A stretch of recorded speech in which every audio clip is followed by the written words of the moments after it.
পাহাড়ি ট্র্যাডিশনাল খাবার কে কে খেয়েছেন?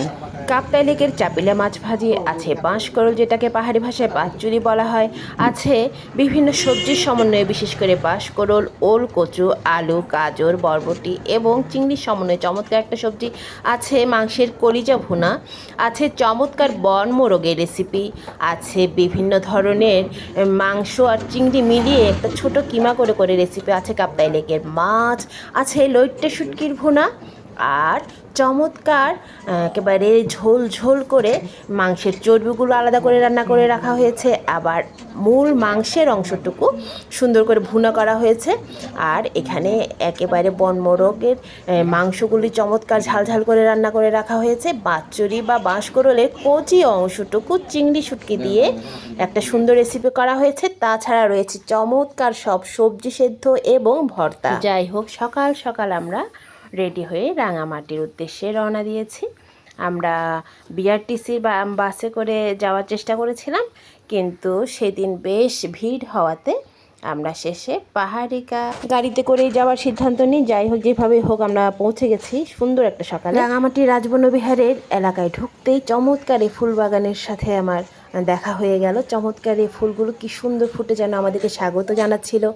আর এই সেই প্রবেশ পথ যেদিকে আমরা যাচ্ছিলাম, প্রবেশ পথ বলতে মূল ফটক থেকে অর্থাৎ মূল গেট থেকে মন্দির পর্যন্ত পৌঁছাতে যে রাস্তাটা দেখা যায়, সেটা আসলে এমন সুন্দর এলাকায় যে না গিয়েছে তাকে আমি বলে বোঝাতে পারবো না এই এলাকাটা কতটা শান্ত, কতটা সুন্দর, কতটা শান্তি এনে দেয়। আর বিহারের এই অংশটা তো আপনাদের সাথে আমি আগেই শেয়ার করছি, যেখানে আমাদের পূজনীয় বনভন্তের দেহধাতু সংরক্ষণ করে রাখা হয়েছে।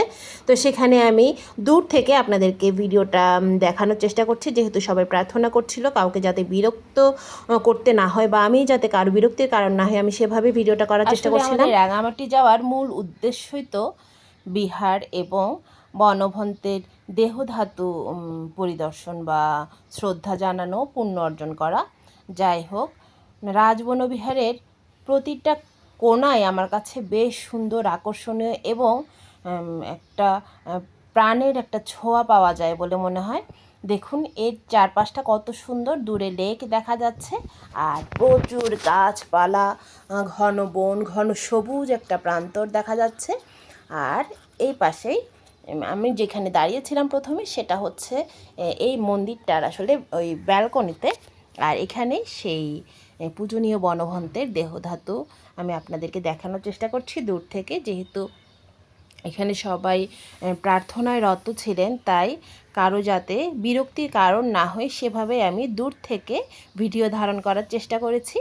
এটা হচ্ছে সেই মন্দিরটার বারান্দা। এরপরে আমি চলে গেলাম আমাদের বাড়িতে, রাঙামাটিস্থ আমার শ্বশুরবাড়ি আসলে। যাই হোক, সেখানে গিয়ে তো একেবারে মনটা একেবারে ভালো হয়ে যায় আমার মনে হয় যে আর দুনিয়ায় কোনো দুঃখ নেই।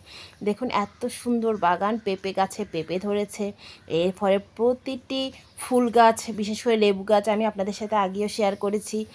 আর পাহাড়ি মাটিগুলো এত উর্বর, সেখানে লেবু বলুন, পেয়ারা বলুন কিংবা বিভিন্ন ধরনের ফুল গাছ, দেখুন ফুল গাছগুলো প্রতিটা কুড়ি যেন একেবারে ফুটে ফুটে রয়েছে আমাকে সম্ভাষণ জানানোর জন্য আর আপনাদেরকে সবাইকে শুভেচ্ছা জানানোর জন্য। এটা দেখুন বাড়ির বাগানের শ্বেত জবা ফুল গাছ। তারপর আমরা সেখানে কিছুক্ষণ সময় কাটিয়ে তারপরে বাড়ির ভেতরে কিছুক্ষণ ছিলাম, একটু চা পানি খাওয়া, যেহেতু আমরা বাইরেই খেয়ে এসেছিলাম। পাহাড়ি খাবার খাওয়ার, ট্র্যাডিশনাল খাবার খেতে আমার খুব ভালো লাগে। কোথাও গেলে সেই জায়গার খাবার খাওয়া, সেই জায়গার পরিবেশের সাথে একাত্মতা ঘোষণা করতে আমার ভীষণ ভালো লাগে। আজ এই পর্যন্তই, আমি আমার ভিডিওটা আর বেশি বাড়াবো না। ছাদে গিয়ে কয়েকটা ছবি টবি তুলেছিলাম, তারপর বাড়ি ফেরার পথ ধরলাম। ভালো থাকবেন সবাই।